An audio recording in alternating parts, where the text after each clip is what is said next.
Dan Bapak Ibu Saudara yang diberkati Tuhan, pada malam hari ini saya rindu untuk berbagi dengan setiap kita, dan saya percaya tentu ini oleh karena kuasa Tuhan, Tuhan yang memberikan kepercayaan dan Tuhan yang menggerakkan saya untuk share tentang ini. Judul firman Tuhan yaitu The Day of the Lord, hari Tuhan. Ini tema firman Tuhan kita. Kalau saudara lihat, saya jarang pakai bahasa Inggris menjadi tema khotbah, tapi hari ini pakai bahasa Inggris, The Day of the Lord, hari Tuhan. Saya rindu untuk kita bersama-sama melihat bagian firman Tuhan ini, karena ini sangat penting, Bapak Ibu Saudara. Hari Tuhan di sini yang akan kita pelajari bukanlah hari ketujuh, bukanlah hari Sabat. Iya kan? Karena hari Sabat seringkali juga dikatakan sebagai harinya Tuhan, hari Tuhan, Lord's Day dalam bahasa Inggris, iya kan? Tetapi kita akan melihat hari Tuhan, frasa hari Tuhan di Alkitab yang mengacu kepada penghukuman, dan juga dalam konteks perjanjian baru mengacu kepada kedatangan Tuhan Yesus Kristus yang kedua kali. Penghakiman Tuhan atas seluruh dunia. Nah, inilah yang akan kita pelajari bersama-sama pada malam hari ini. Karena saudara, kalau kita lihat situasi, kondisi, keadaan di sekeliling kita hari-hari ini, tanda-tanda, iya kan, semakin digenapi. Tanda-tanda sudah, sedang, dan akan digenapi. Tanda-tanda kedatangan Tuhan yang kedua kali. Itu sebabnya sebagai jemaat Tuhan, kita harus mengerti apa itu hari Tuhan. Mengapa? Bapak Ibu Saudara bisa perhatikan di slide yang ada di layar saudara masing-masing. Mengapa kita perlu mengerti arti hari Tuhan? Mengapa kita perlu memahami arti dari hari Tuhan? Yang pertama, agar kita mengerti rencana Tuhan dengan benar. Saya ulangi, agar kita mengerti rencana Tuhan dengan benar. Saudara, Tuhan tentu punya planning, Tuhan tentu punya rencana, baik untuk hari ini, besok, apalagi jangka panjang, untuk masa depan kita, untuk masa depan gereja Tuhan. Nah, itu sebabnya kita harus mengerti apa artinya hari Tuhan ini, supaya kita mengerti rencana Tuhan. Dan yang kedua, agar kita bisa mempersiapkan diri kita dengan baik. Waktu kita tahu arti dari hari Tuhan, waktu kita pahami, when we understand the meaning of the day of the Lord, kita akan mampu memposisikan diri kita. Kita akan tahu, kita akan mengerti apa yang harus kita lakukan. Karena firman Tuhan bukan hanya untuk kita dengarkan, bukan hanya untuk kita ketahui, tetapi agar kita lakukan dalam kehidupan kita. Katakan amin. Yang mau lakukan firman Tuhan, katakan saya mau lakukan firman Tuhan. Saya mau lakukan. Nah, Bapak Ibu Saudara jemaat Tuhan, kalau kita memikirkan atau kalau kita mendengarkan istilah, kita dengarkan frasa hari Tuhan, apa yang muncul di pikiran kita? Kalau kita mendengarkan frasa ini, hari Tuhan, apakah yang muncul di pikiran kita? Banyak di antara kita, waktu dengar soal hari Tuhan, yang kita pikirkan adalah kedatangan Tuhan Yesus kedua kali. Jesus Christ second coming. Apalagi akhir zaman. Itulah hari Tuhan. Sekarang belum hari Tuhan. Iya kan? Hari Tuhan di dalam pikiran kita identik dengan akhir zaman, kedatangan Tuhan kedua kali. Tetapi kita akan lihat pada malam hari ini, apa artinya hari Tuhan. Baik di dalam perjanjian lama dan perjanjian baru, di dalam konteks kehidupan kita sebagai orang percaya. Bapak Ibu Saudara, arti hari Tuhan di dalam Alkitab. Di dalam perjanjian lama, tertulis seperti ini. Hari Tuhan adalah hari atau masa di mana Tuhan menghukum bangsa Israel atau bangsa-bangsa lain oleh karena dosa-dosa mereka di hadapan Tuhan. Nah ini, di dalam perjanjian lama, hari Tuhan itu bicara tentang penghukuman, penghakiman. Waktu Tuhan turun tangan, tentu ketika dosa dari orang Israel maupun bangsa-bangsa lain sudah sampai pada puncaknya, dan Tuhan harus menghukum mereka, Tuhan harus menghakimi mereka. Itulah hari Tuhan. Perhatikan ini. Dalam perjanjian lama, Kejadian sampai Maleakhi. Apa hari Tuhan? Hari Tuhan adalah hari atau masa di mana Tuhan menghukum bangsa Israel dalam perjanjian lama, atau bangsa-bangsa lain oleh karena dosa mereka, kesombongan mereka. Tuhan akhirnya turun tangan. Tuhan menyatakan dirinya. Tuhan menyatakan kuasanya. Tetapi di slide berikutnya, Bapak Ibu Saudara, bagi orang-orang Israel yang benar, ya kan? Di slide berikutnya, bagi orang yang benar, bagi orang yang berkenan di hadapan Tuhan. Kalau dalam konteks perjanjian lama orang-orang Israel, hari Tuhan adalah hari pembebasan. Hari Tuhan adalah hari keselamatan bagi mereka. Nah ini dia. Hari Tuhan adalah penghakiman, penghukuman bagi orang-orang berdosa, orang-orang jahat, orang-orang Israel yang berdosa. Tetapi merupakan keselamatan, pembebasan bagi orang-orang yang benar, orang-orang yang berkenan kepada Tuhan. Katakan amin. Di dalam Yesaya 13 ayat 6 sampai 10, kita akan melihat, Bapak Ibu Saudara, ayat-ayat di dalam perjanjian lama, dan ada beberapa yang saya akan jelaskan latar belakangnya, ayat-ayat tentang hari Tuhan di dalam perjanjian lama. Dan kita akan lihat di dalam Yesaya 13 ayat 6 sampai 10. Ayatnya ada di slide, Bapak Ibu Saudara bisa perhatikan. Yesaya 13 ayat 6 sampai 10. Merataplah, sebab hari Tuhan sudah dekat datangnya, sebagai pemusnahan dari Yang Maha Kuasa. Sebab itu semua tangan akan menjadi lemah lesu, setiap hati manusia akan menjadi tawar, dan mereka akan terkejut. Sakit mulas dan sakit beranak akan menyerang mereka. Mereka akan menggeliat kesakitan seperti perempuan yang melahirkan.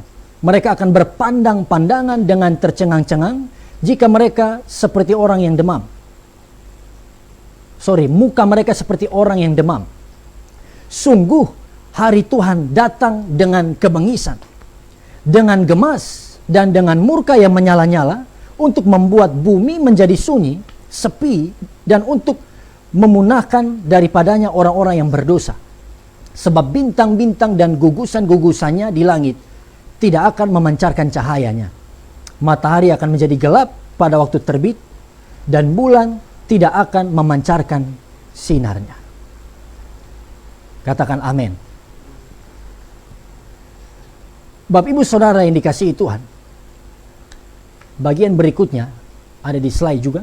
Yesaya menubuatkan tentang hari Tuhan, penghukuman dari Tuhan, penghakiman yang akan datang atas bangsa-bangsa ini. Bangsa Babel, Asyur, Filistin, Moab, Damsyik, Ethiopia, Mesir, Duma, Arabia, Tirus dan Sidon, dan Yerusalem. Perhatikan. Dan Yesaya ini hidup kurang lebih 700-an tahun sebelum Masehi, 700-an tahun sebelum Yesus. Iya kan? Dan Yesaya menubuatkan tentang hari Tuhan, tentang penghakiman yang akan datang atas bangsa-bangsa ini. Saya highlight kata terakhir di slide. Apa itu? Bangsa apa? Kota apa? Yerusalem. Jerusalem. Yesaya juga menubuatkan tentang hari Tuhan atas Yerusalem. Nah, Bapak Ibu perhatikan.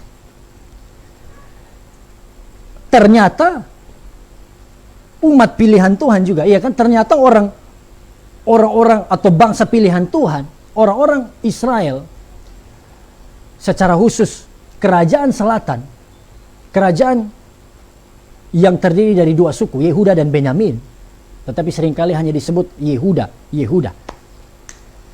Mereka juga mengalami hari Tuhan. Mereka juga mengalami penghakiman, mereka mengalami penghukuman dari Tuhan. Pada tahun 586 ketika Babel menyerang Yerusalem. Perhatikan, inilah hari Tuhan bagi kerajaan selatan, hari Tuhan bagi Yerusalem.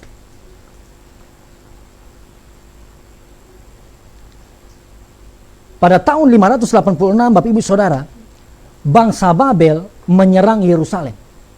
Mereka menghancurkan bait Allah dan mereka meratakan kota itu. Betul-betul di bumi hanguskan. Dan yang masih tinggal, yang masih hidup sisanya, mereka dibawa ke pembuangan. Mereka dibuang ke Babel. Karena apa? Bapak Ibu Saudara, saya jelaskan sedikit latar belakangnya. Bahwa sesudah zaman Salomo, sesudah masa pemerintahan Salomo, waktu zaman Raja Saul, Raja Daud, dan Raja Salomo, kerajaan Israel masih bersatu. 12 suku masih bersatu. Tetapi oleh karena dosa Salomo, oleh karena kejahatan Salomo yang berubah setia kepada Tuhan, maka Tuhan izinkan pada zaman anaknya Rehabeam, kerajaan Israel terpecah menjadi dua. Yaitu kerajaan utara terdiri dari 10 suku, ibu kotanya Samaria, dan kerajaan selatan terdiri dari 2 suku, ibu kotanya Yerusalem. Dan sebagian besar, saya singkatkan ceritanya, sebagian besar dari raja-raja yang memerintah, baik di kerajaan utara maupun kerajaan selatan, adalah raja-raja yang jahat. Makanya ada istilah itu kan, ikan itu busuk dari kepalanya. Waktu dari raja, dari pemimpinnya sudah korup, sudah rusak, sudah berdosa, turun sampai kepada semua masyarakatnya, turun sampai semua warganya. Dan Tuhan tidak langsung instan menghukum Yerusalem. Tetapi ketika waktunya tiba, waktu hari Tuhan tiba, nah ini dia. Tahun 586, Tuhan izinkan Babel menyerang Yerusalem. Dan bait Allah yang begitu megah yang dibangun oleh Salomo dibakar, dihancurkan. Kota itu diratakan. Perhatikan ini. Jadi kalau kita baca hari Tuhan di dalam kitab Yesaya, ini merujuk kepada penghukuman Tuhan baik kepada bangsa Israel dan juga pada bangsa-bangsa lain yang tadi saya sudah sebutkan. Iya kan? Namun Bapak Ibu Saudara, memang Yesaya menubuatkan tentang penghukuman atau hari Tuhan kepada Israel, kepada Yerusalem, dan kepada bangsa-bangsa yang disebutkan itu. Tetapi nubuatan dari Yesaya ini, iya kan? Dan juga nabi-nabi yang lain, perhatikan, itu juga terkadang menunjuk kepada hari Tuhan di masa depan. Apa maksudnya? Hari terakhir. Kedatangan Tuhan Yesus yang kedua kali. Hari Tuhan yang akan kita alami bersama-sama. Perhatikan.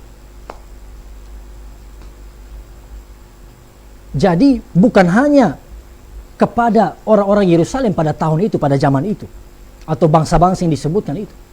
Tetapi ini juga merupakan nubuatan tentang hari Tuhan yang akan datang di dalam kehidupan kita, di masa kita, di tahun 2021 ini. Katakan amin. Iya kan? Yang berikut, Yeremia 46 ayat 10. Saya bacakan bagian firman Tuhan ini, Yeremia 46 ayat 10. Hari itu ialah hari Tuhan Allah semesta alam, hari pembalasan untuk melakukan pembalasan kepada para lawannya.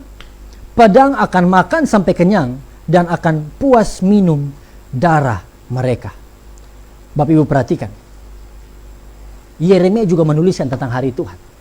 Nah, sama seperti Yesaya, Yeremia ini hidup pada tahun 585, kurang lebih 585 sampai 580 sebelum Masehi.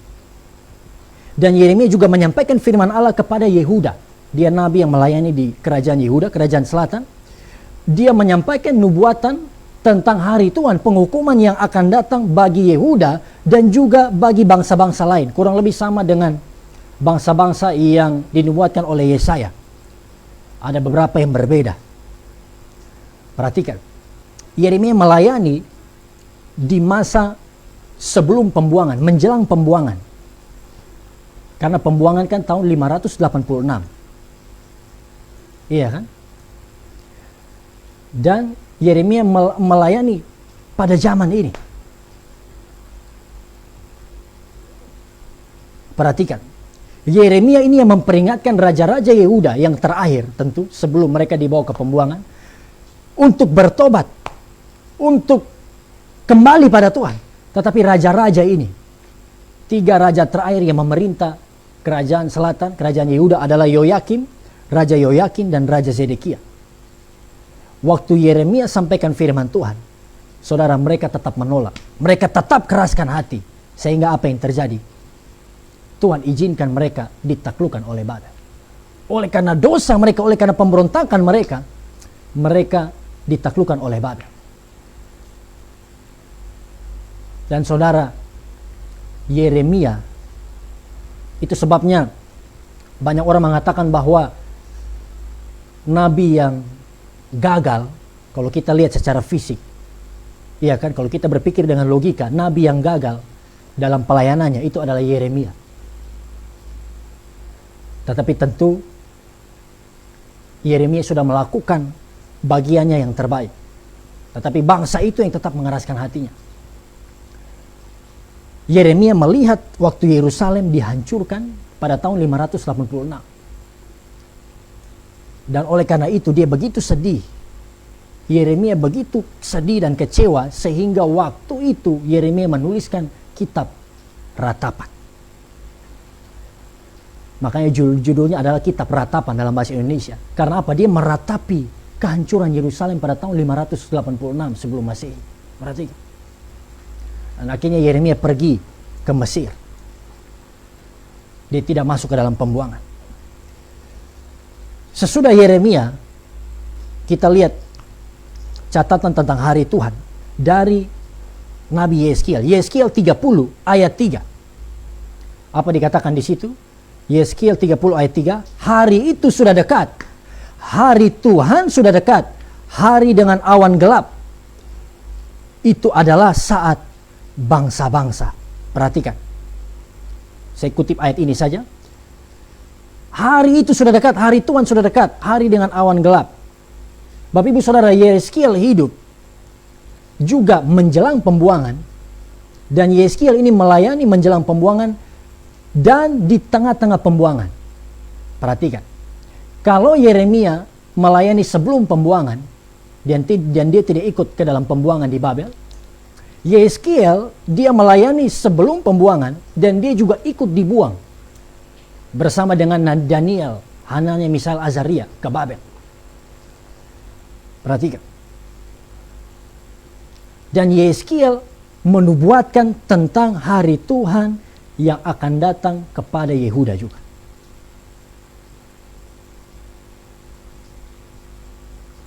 Yang berikut secara cepat. Siapa lagi? Yoel. Di dalam Yoel 2 ayat 1. Tiuplah sangkakala di Sion dan berteriaklah di gunungku yang kudus. Biarlah gemetar seluruh penduduk negeri, sebab hari Tuhan sudah datang. Sebab hari itu sudah dekat. Siapa Yoel? Bapak Ibu Saudara, Yoel ini adalah seorang nabi. Kalau di dalam ilmu pelajaran tentang Alkitab, bibliologi, minor prophet, dia adalah nabi kecil. Bukan karena dia prestasinya kecil, badannya kecil, bukan. Tetapi karena tulisannya yang pendek. Yoel hidup melayani di tahun 835 kurang lebih sampai 830 sebelum Masehi, pada zaman pemerintahan Raja Yoas. Dan Yoel juga menubuatkan tentang penghukuman, tentang hari Tuhan yang akan datang pada Yehuda, pada kerajaan selatan. Oleh karena apa? Karena dosa mereka. Tetapi Yoel juga, saudara, menubuatkan tentang peristiwa, sama-sama katakan peristiwa. Peristiwa atau kejadian yang akan terjadi menjelang hari Tuhan. Dan ini juga merupakan nubuatan, iya kan, tentang apa yang terjadi di kamar loteng Yerusalem dan yang terjadi juga pada hari-hari ini, hari-hari terakhir. Kita ingat ayat itu. Yoel katakan, Yoel tuliskan seperti ini, pada hari-hari terakhir aku akan mencurahkan rohku ke atas seluruh manusia, sehingga anak-anak laki-laki dan perempuan akan bernubuat. Kita ingat ayat itu kan? Orang-orang tua akan mendapat mimpi, teruna-teruna akan mendapat penglihatan. Artinya apa? Tuhan memang menghukum, Tuhan memang menghakimi, tetapi Tuhan juga menyatakan kasih karunia-Nya. Tuhan juga mau memulihkan bangsanya. Amin. Dan ayat ini yang Yoel tulisan ini digenapi di kamar loteng Yerusalem. Dan sampai dengan hari ini Tuhan mencurahkan Roh Kudus-Nya atas semua umat-Nya. Yang mau, tentu yang mau buka hati, yang mau percaya kepada Dia. Katakan haleluya. Secara cepat masih di perjanjian lama, sesudah Yoel ada beberapa catatan juga tentang hari Tuhan yang dituliskan oleh nabi-nabi yang lain di dalam Amos 5 ayat 20. Amos 5 ayat 20, bukankah hari Tuhan itu kegelapan dan bukan terang, kelam kabut dan tidak bercahaya? Perhatikan. Obadya 1 ayat 15. Next. Sebab telah dekat hari Tuhan menimpa segala bangsa. Seperti yang engkau lakukan, demikianlah akan dilakukan kepadamu. Perbuatanmu akan kembali menimpa kepalamu sendiri. Perhatikan Bapak Ibu. Hari Tuhan sudah dekat, hari Tuhan, penghakiman Tuhan kepada segala bangsa. Apa yang mereka lakukan akan kembali menimpa mereka. Siapa Obadya? Obadya ini dia menuliskan tentang, atau dia menubuatkan tentang penghukuman yang akan terjadi kepada Edom, bangsa Edom. Iya kan?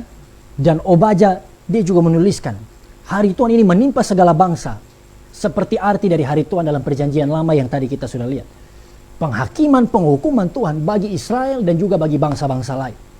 Tetapi pembebasan, keselamatan bagi orang-orang yang benar, orang-orang yang berkenan di hadapan Tuhan. Sampai di sini yang mengerti bilang haleluya. Kita lihat bagian berikut Bapak Ibu Saudara dalam perjanjian baru. Apa arti hari Tuhan di dalam perjanjian baru? Di dalam perjanjian baru, yang pertama, hari Tuhan menunjuk kepada kedatangan Kristus yang kedua kali. Sama-sama katakan kedatangan Kristus.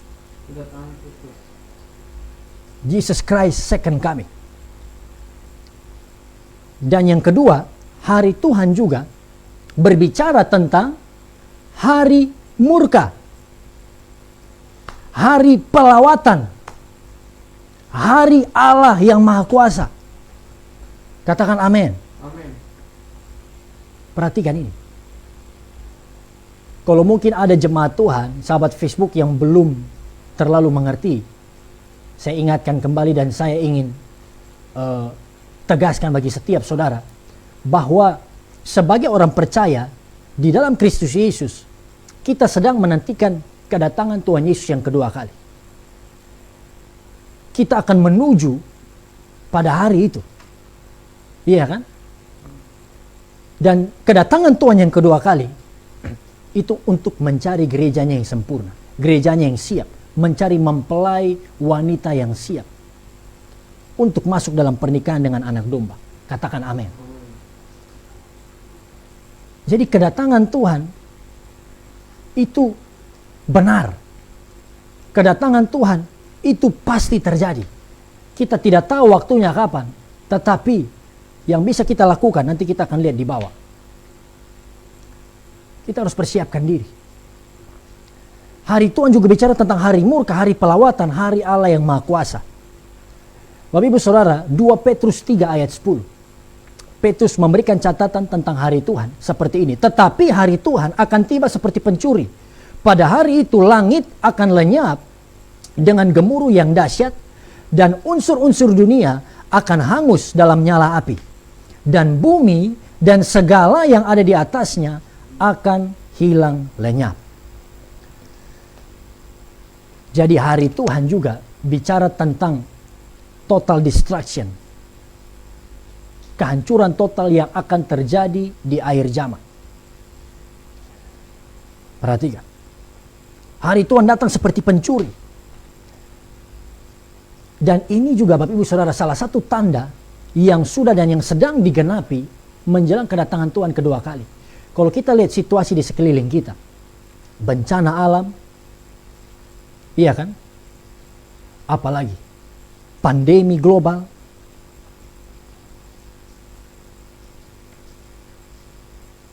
tanda-tanda yang dinubuatkan Tuhan Yesus dalam Matius 24 sedang digenapi menjelang hari Tuhan ini. Katakan amin. Lukas 21 ayat 34 sampai 35. Kita banyak baca ayat malam hari ini. Lukas 21 ayat 34 sampai ayat 35. Jagalah dirimu supaya hatimu jangan syarat oleh pesta pora dan kemabukan serta kepentingan-kepentingan duniawi. Dan sama-sama baca, supaya hari Tuhan jangan dengan tiba-tiba jatuh ke atas dirimu seperti suatu jerat. Hari penghakiman Tuhan. Atau kedatangan Yesus kedua kali. Terjadi. Yesus datang. Dan kita belum persiapkan diri. Ini sangat berbahaya. Ayat 35. Sebab ia. Di bawahnya apa? Sebab ia akan menimpa semua penduduk bumi. Lukas 24 ayat 35. Ia ini apa? Hari Tuhan. Hari Tuhan akan menimpa semua penduduk bumi. Perhatikan Bapak Ibu Saudara. Jadi dalam perjanjian baru atau di dalam konteks kehidupan kita sebagai orang percaya gereja Tuhan di akhir zaman, hari Tuhan bicara tentang kedatangan Yesus kedua kali dan juga hari penghakiman, hari penghukuman dari Tuhan. Ini pasti terjadi. Ini akan terjadi. Tanda-tandanya sedang digenapi. Oleh sebab itu, Bapak Ibu Saudara, apa yang harus kita lakukan? Iya kan? Kalau Yesus akan datang kedua kali, kalau Tuhan akan menghukum dunia, Tuhan akan menyatakan kebenaran keadilannya di dunia, apa yang harus saya dan saudara lakukan? 2 Petrus 3 ayat 11, lanjutan dari ayat yang kita baca tadi. Jadi, sama-sama kita baca, jika segala sesuatu ini akan hancur secara demikian, betapa suci dan salehnya kamu harus hidup. Segala sesuatu apa? Saudara, segala sesuatu yang ada di bawah kolong langit ini. Segala sesuatu yang ada di dunia ini akan hancur. Seperti yang dinubuatkan oleh Petrus. Apa yang harus kita lakukan? Betapa suci dan salehnya kamu harus hidup. Kita harus hidup suci. Kita harus hidup kudus. Amin. Karena apa? Saudara, Tuhan tidak pandang bulu. Ini yang harus kita lakukan. Yang pertama, kita harus hidup suci. Tuhan sudah menebus kita. Tuhan sudah menyelamatkan kita 2000 tahun yang lalu. Darahnya dicurahkan untuk menebus kita. Kasih karunia-Nya begitu besar dia nyatakan sehingga kita yang tidak layak, kita yang harusnya binasa, kita yang harusnya mati, alami pengampunan dari Tuhan. Lalu sekarang kita sudah diampuni. Kita kembali lagi hidup dalam dosa. Kita kembali lagi menyakiti hati Tuhan. Saudara, dengar baik, kalau kita tahu kebenaran, kalau engkau tahu firman Tuhan di hari-hari ini, tapi engkau sengaja menolak, engkau tidak mau hidup kudus, tidak mau hidup benar, hari Tuhan akan menimpa engkau. Hari Tuhan akan menimpa siapapun kita yang main-main dengan firman Tuhan. Tuhan mau kita memiliki hidup yang kudus, hidup yang tak bercacat celah. Ayat berikutnya, 2 Petrus 3:14. Sebab itu, saudara-saudaraku yang kekasih, sambil menantikan semuanya ini, kamu harus berusaha supaya kamu kedapatan tak bercacat dan tak bernoda di hadapannya dalam perdamaian dengan Dia. Kedapatan tak bercacat dan tak bernoda. Dimulai dari pikiran kita. Pikiran-pikirannya najis. Pikiran-pikiran apalagi negatif. Pikiran-pikiran kotor, zina, kebencian, iri hati, kesombongan harus dibuang dari hidup kita. Pikiran kita harus disucikan. Kemudian perkataan kita. Makanya begitu banyak ayat firman Tuhan dalam perjanjian baru. Janganlah ada perkataan kotor keluar dari mulutmu. Iya kan? Tidak boleh ada dusta. Jangan ada dusta di antara kita. Tidak boleh ada kata-kata yang kosong. Apalagi kata-kata menghakimi. Kata-kata yang menghina orang lain. Kata-kata fitnah yang mengadu domba. Menghancurkan hubungan. Menghancurkan persatuan, persekutuan.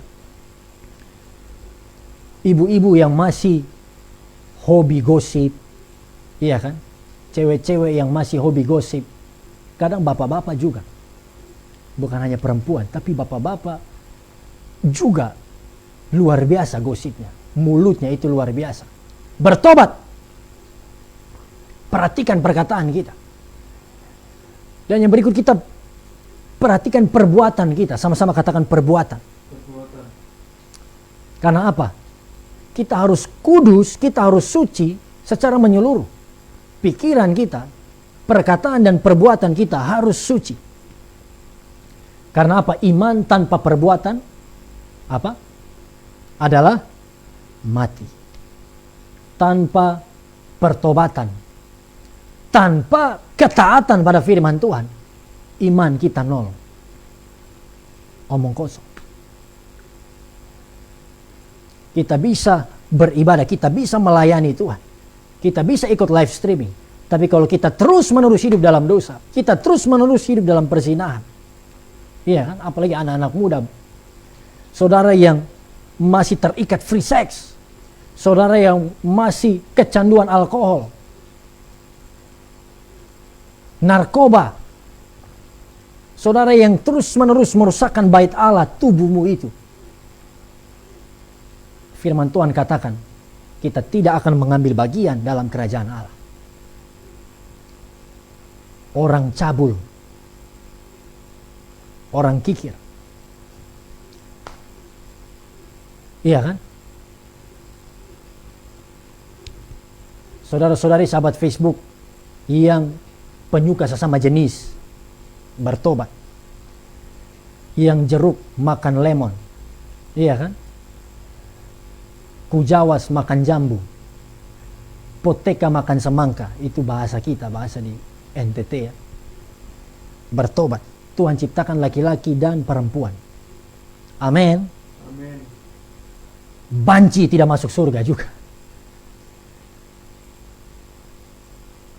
Kita harus memiliki hidup yang kudus, hidup yang suci, agar kita didapati layak dan berkenan ketika hari Tuhan tiba. Kita didapati layak dan berkenan ketika Yesus datang kedua kali. Katakan amin. Amin. Petrus katakan ini dengan jelas. Kamu harus berusaha supaya kamu kedapatan tak bercacat dan tak bernoda di hadapannya dengan perdamaian dengan Dia, dalam perdamaian dengan Dia. Lukas 21 ayat 36. Apa yang harus kita lakukan? Lanjutan juga dari Lukas yang tadi kita baca, ayat di Lukas yang kita baca.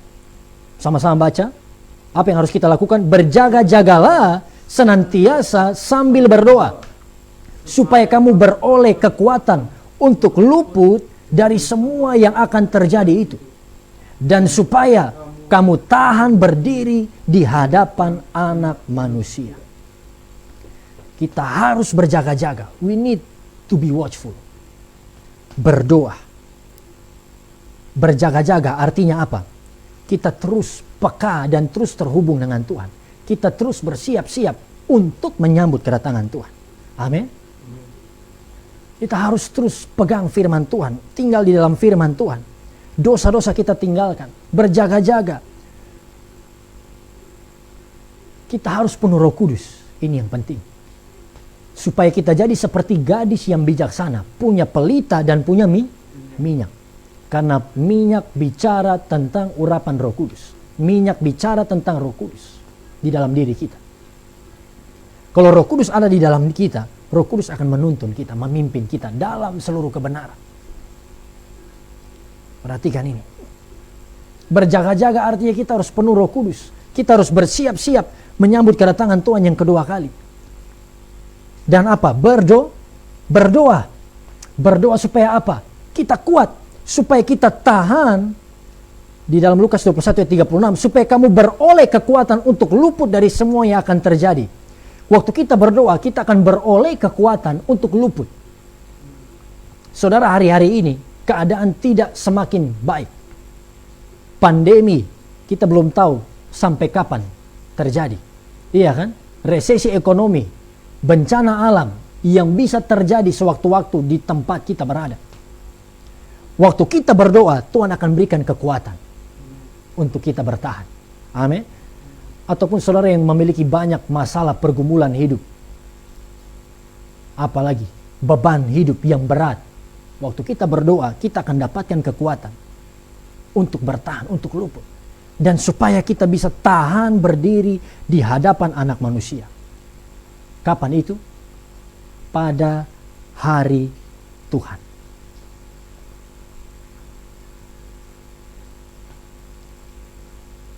Bapak Ibu Saudara, bagian berikut.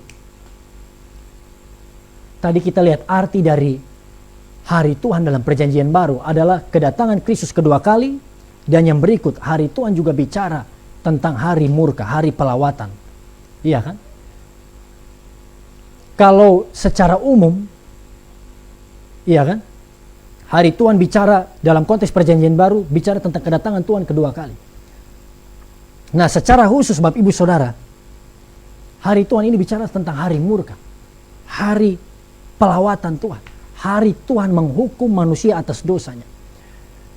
Saya tulis seperti ini. Hari Tuhan adalah ketika kita, siapapun itu, mau orang Kristen, orang non-Kristen, mengalami hukuman Tuhan atas dosa yang kita lakukan secara pribadi dalam hidup ini. Ini yang mungkin jarang kita tahu. Iya kan? Jarang kita dengarkan. Karena kita pikir hari Tuhan hanya kedatangan Tuhan kedua kali. Saudara, waktu kita terus bertahan dalam dosa, perhatikan. Waktu kita terus hidup dalam kenajisan, terus berzina, terus menyakiti hati Tuhan. Belum kedatangan Yesus kedua kali, bahkan waktu dalam hidup kita sekarang pun. Kita masih hidup pun, kita bisa alami hari Tuhan. Apa itu? Penghukuman Tuhan karena dosa-dosa kita. Yang berikut saudara, hukuman Tuhan itu seperti apa? Banyak rupa. Inilah hari Tuhan konteks khusus yang terjadi dalam hidup kita. Waktu kita terus-menerus keraskan hati kita, berbuat dosa, kita bisa alami hari Tuhan. Kita bisa alami penghukuman Tuhan. Sakit penyakit, Tuhan izinkan terjadi. Ada sehat-sehat, kuat, dipromosi, tiba-tiba sakit. Tuhan izinkan.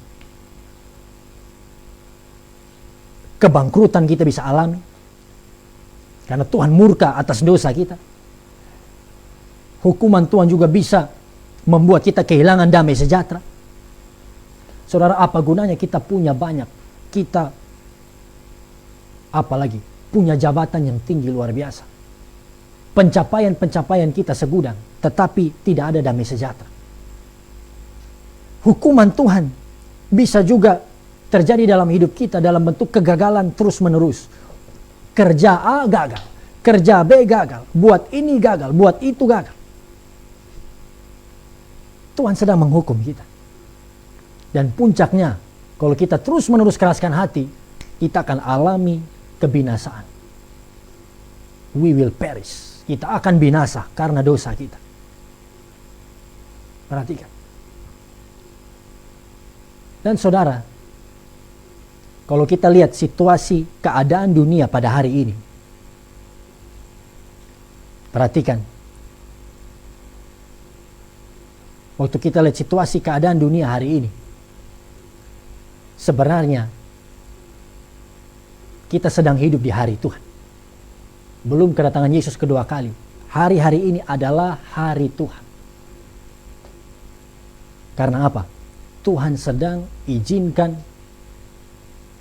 penderitaan, Tuhan izinkan badai pandemi COVID-19 yang memukul semua aspek kehidupan kita, resesi ekonomi, iya kan? Bencana alam, hal-hal yang buruk terjadi di seluruh dunia. Dan saya percaya ini adalah hari Tuhan bagi seluruh dunia, pandemi COVID-19 ini. Hari ini Bapak Ibu Saudara, di seluruh dunia kurang lebih ada 103 juta kasus COVID. Iya kan? Yang meninggal sudah sekitar 2,3 juta yang meninggal. Dan jumlahnya terus bernaik, berlipat kali ganda. Di Indonesia juga, khususnya di daerah kita di Kota Kupang, sampai kita harus PSBB kembali. Karena jumlah yang terinfeksi naik dengan luar biasa. Bahkan dari tanggal 1 Januari sampai kemarin tanggal 24 Januari, sekitar 50% kasus COVID di NTT itu naik pada rentang waktu itu. 1 Januari 2021 sampai 24 Januari. Dan kalau kita terus abaikan protokol kesehatan, kita terus abaikan 5M itu, kita tidak tahu sampai kapan ini akan terjadi. Bisa terus bertambah buruk. Saya bukan menakut-nakuti kita, tetapi Tuhan izinkan, dengar baik, Tuhan izinkan COVID-19, Tuhan izinkan bencana alam, Tuhan izinkan penderitaan terjadi. Karena Tuhan sedang menyatakan dirinya. Sebelum COVID, saudara, semua rencana kita, semua target kita sepertinya bisa terpenuhi. Tidak ada halangan. Begitu nyaman kehidupan kita. Begitu COVID-19 terjadi, waktu Tuhan menyatakan kuasanya, waktu kita alami hari Tuhan, COVID-19, saudara, harta kita bisa hilang dalam sekejap. Kebanggaan kita yang dulu kita bangga-banggakan tidak ada lagi. Segala sesuatu yang ada dalam kehidupan kita kelihatannya tidak ada arti lagi hari-hari ini. Karena apa? Tuhan sedang menyatakan dirinya. Yesaya tulis, saudara, dalam Yesaya 3 ayat 2, Yesaya pasal 3 ayatnya yang ke-17. Yesaya 3 ayat 17. Waktu hari Tuhan terjadi, perhatikan. Dan saya percaya ini kita sedang ada di tengah-tengah hari Tuhan juga. Pandemi COVID-19. Manusia yang sombong akan ditundukkan. Orang yang angkuh akan direndahkan. Hanya Tuhan sajalah yang maha tinggi pada hari itu. Di tengah-tengah pandemi ini, saudara, hanya Tuhan saja yang bisa kita andalkan. Hanya Tuhan saja yang ditinggikan. Tidak ada apapun dalam hidup kita hari ini yang bisa kita banggakan. Amin. Karena apa? Tuhan sedang merendahkan manusia-manusia sombong. Tuhan sedang mengajar dunia untuk melihat seperti apa kehendak Tuhan. Waktu saya baca ayat ini, saudara, lalu saya lihat di sosial media hari-hari ini sedang terjadi. Saudara, hari-hari ini kalau kita buka sosial media, setiap beberapa postingan pasti kita akan lihat ayat firman Tuhan. Waktu kita scroll di Facebook, IG atau apapun itu, kita lihat pasti ada ayat firman Tuhan, pasti ada video live streaming dari hamba Tuhan siapapun, video khotbah di YouTube, bahkan orang-orang pun menggunakan hamba-hamba Tuhan di sosial media menggunakan fitur iklan untuk mempromosikan pelayanan mereka. Dan sebelum COVID saya jarang melihat ada hamba Tuhan yang promosikan pelayanan mereka di sosial media. Tetapi waktu COVID, saudara lihat di IG, akun-akun rohani muncul promosi mereka Di Facebook juga seperti itu. Karena apa? Tuhan sedang menyatakan dirinya. Hanya Tuhan yang ditinggikan pada hari-hari ini. Hanya Tuhan saja yang ditinggikan. Oleh sebab itu saya ingin akhiri seperti ini. Apa yang harus kita lakukan? Kita baca ayat sudah banyak. Bertobatlah. Repent. Kita tidak tahu sampai kapan ini terjadi. Dan kita tidak tahu kapan Tuhan datang kedua kali. Kapan hari Tuhan final day, hari terakhir itu datang. Kalau hari terakhir itu datang, saudara, tidak ada kesempatan lagi bagi kita untuk bertobat, untuk kembali pada Tuhan. Hari ini, kalau kau dengarkan firman Tuhan, sejauh apapun engkau pergi, segelap apapun keadaanmu, seburuk apapun kondisimu, kembali pada Tuhan. Bertobat, saudara. Kembali pada Yesus. Dan Tuhan, saya percaya 1 Yohanes 1 ayat 9, waktu kita mengaku dosa kita, Dia akan mengampuni kita. Dia akan menyucikan kita dari setiap dosa dan salah kita. Karena Dia Tuhan kita yang baik. Amin. Mari kita tutup Alkitab kita bersama-sama. Kita akan berdoa. Begitu banyak peristiwa yang sedang terjadi, yang sedang menyatakan bagi setiap kita tentang hari Tuhan yang sedang digenapi. Ini bukan lagi waktunya kita bermain-main. Ini bukan lagi waktunya kita santai-santai, Bapak Ibu Saudara. Tetapi mari kita perbanyak waktu kita di dalam doa, di dalam pembacaan firman Tuhan, di dalam persekutuan dengan Tuhan, supaya kita mengerti rencana Tuhan. Kedatangan Tuhan, hari Tuhan sudah sangat dekat. Petrus katakan, kita harus hidup suci. Betapa salehnya kamu harus hidup.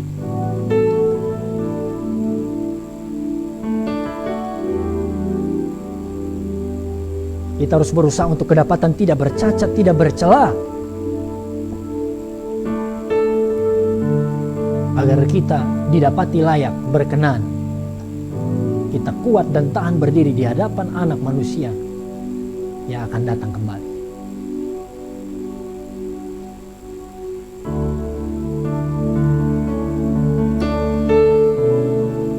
Mari tutup Alkitab kita bersama-sama. Saudara yang mau buat komitmen untuk bertobat, tinggalkan setiap hal-hal yang buruk, hal-hal yang jahat, kembali pada Tuhan. Letakkan tangan kananmu di dadamu. Kita berdoa bersama-sama. Kita menyembah Tuhan.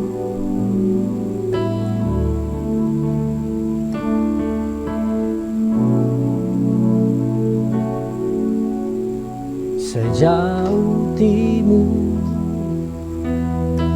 dari barat, Engkau membuang dosaku.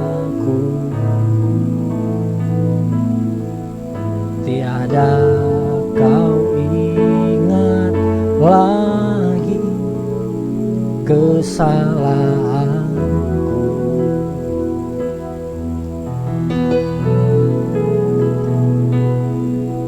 Jauh ke dalam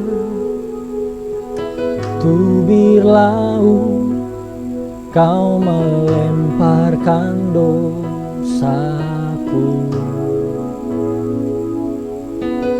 Tiada kau perhitungkan pelanggaranku.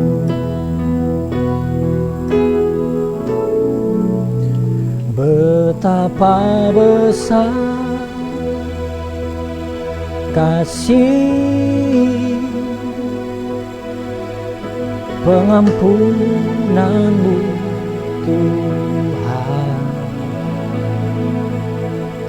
Tak kau pandang hina hati yang hancur.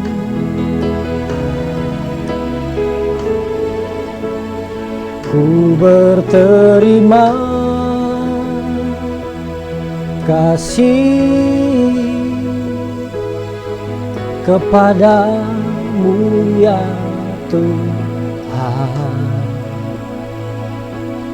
pengampunan yang Kau beri, pulihkanku.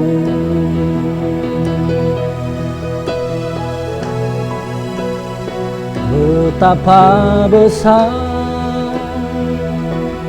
kasih pengampunan-Mu Tuhan,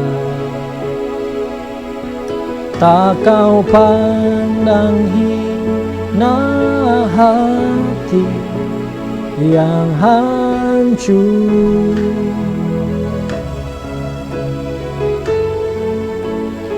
Ku berterima kasih kepadamu ya Tuhan, kepadamu ya Tuhan, pengampunan yang Kau beri, pulihkanku. Sekali lagi katakan, betapa besar kasih, betapa besar kasih. Mari angkat dua tangan kita di hadapan Tuhan. Pengampunan-Mu Tuhan,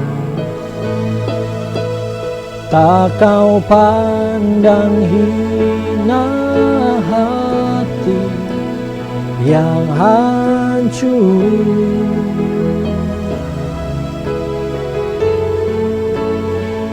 Ku berterima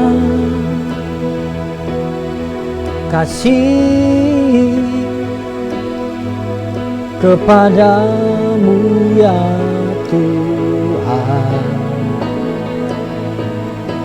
pengampunan yang Kau beri, pulihkanku. Mari kita berdoa bersama-sama. Saudara, sekali lagi saya katakan, kita sedang hidup di hari-hari Tuhan pada hari-hari ini. Bukan lagi waktunya kita untuk keraskan hati. Bukan lagi waktunya kita untuk bermain-main dengan dosa. Tapi selagi masih ada kesempatan, mari kembali pada Tuhan. Karena kita tidak pernah tahu apa yang terjadi besok, minggu depan, bulan depan. Sama seperti 2020. Di bulan Januari, bulan Februari, kita di Indonesia mungkin hidup kita masih begitu normal. Kita begitu bebas. Tetapi kita tidak pernah tahu. Waktu COVID, waktu pandemi terjadi, kehidupan kita berubah 180 derajat. Di 2021 kita tidak tahu apa yang akan terjadi. Masih ada 11 bulan ke depan. Tapi malam ini Tuhan sudah bekali kita. Tuhan sudah peringatkan kita lewat firman Tuhan. Kembali pada Tuhan, bertobatlah. Terima pengampunan Tuhan, terima kasih karunia Tuhan. Dia akan mengampuni engkau. Bapa di dalam surga, kami bersyukur buat firman pada malam hari ini. Kami percaya bukan sebuah kebetulan Engkau berbicara melalui hamba-Mu. Engkau mengingatkan setiap kami, Engkau menegur kami. Karena Tuhan sayang dengan setiap kami. Tuhan mengasihi dengan setiap anak-anak-Mu ya Tuhan. Dimanapun kami berada. Hamba-Mu berdoa ya Tuhan buat setiap jemaat Tuhan. Dalam nama Tuhan Yesus Kristus. Roh Kudus lawat setiap kami. Tuhan jamah setiap kami. Tuhan tolong kami agar kami bisa bertobat dari dosa-dosa kami. Kami bisa kembali pada Tuhan. Kami bisa memiliki hidup yang kudus, yang suci. Pikiran, perkataan, perbuatan yang kudus, yang berkenan di hadapan Tuhan. Karena dengan demikian kami akan menjadi orang percaya yang layak, berkenan di hadapan Tuhan. Oleh sebab itu Tuhan jamah setiap kami Tuhan. Meteraikan firman-Mu dalam hati kami. Kami mau mendengarkan, merenungkan, teristimewa melakukan firman Tuhan dalam setiap hidup kami. Roh Kudus yang akan memampukan kami. Roh Kudus tolong Malam hari ini, kalau ada suami-suami yang masih hidup dalam perzinahan, Tuhan jamah, Tuhan ubah dalam nama Yesus. Ataupun istri juga yang selingkuh, Tuhan ubahkan. Anak-anak, khususnya anak-anak muda yang terjebak dengan dosa-dosa, apapun itu ya Tuhan, dalam nama Yesus, hamba-Mu berdoa, ada freedom, ada kemerdekaan, ada kebebasan. Roh Kudus memampukan kami dan memerdekakan kami dalam nama Tuhan Yesus Kristus, dalam nama Yesus Kristus. Malam hari ini terjadi keselamatan di tempat kami masing-masing berada. Terima kasih ya Tuhan, terima kasih Yesus. Hamba-Mu juga berdoa dengan kerendahan hati, membawa setiap saudara-saudari kami yang dalam keadaan sakit, khususnya yang positif COVID, dimanapun kami berada ya Tuhan malam hari ini. Tuhan sembuhkanlah kami, Tuhan jamahlah kami Tuhan, dalam nama Yesus Kristus. Oleh bilur-bilur Yesus kami dipulihkan, kami disembuhkan, keluarga kami disembuhkan ya Tuhan. Sahabat saudara kami juga yang lain disembuhkan oleh Tuhan. Dan setiap jemaat Tuhan yang memiliki banyak beban hidup, pergumulan hidup, baik dalam ekonomi, di dalam keluarga, di dalam pekerjaan, di dalam bisnis, di dalam kehidupan rohani mereka, apapun itu, Tuhan jamah kami, Tuhan tolong kami, Tuhan jawab doa kami dalam nama Tuhan Yesus Kristus. Nama Tuhan dipuji, dipermuliakan di dalam kehidupan kami. Terima kasih ya Tuhan, kami bersyukur buat hari ini, dan kami akan akhiri ibadah live streaming bersama Aperon Ministry malam hari ini dengan ucapan syukur. Kami terima berkat dari Tuhan. Mari tadahkan tangan kita dengan memohon berkat dari Allah Bapa, kasih karunia dari Tuhan Yesus, kuasa persekutuan Allah Roh Kudus, berkat Abraham, Ishak dan Yakub, berkat di dalam Ulangan 28, berkat perlindungan darah Yesus bagi keluar masuk kami, di perjalanan, di rumah kami, dimanapun kami berada. Perlindungan bebas dari COVID-19 menjadi bagian dari setiap jemaat Tuhan malam hari ini, besok, sampai selama-lamanya. Kami terima berkat yang hebat, spesial ini dalam nama Bapa, Anak dan Roh Kudus, yaitu dalam nama Tuhan Yesus Kristus. Haleluya, sama-sama katakan amin.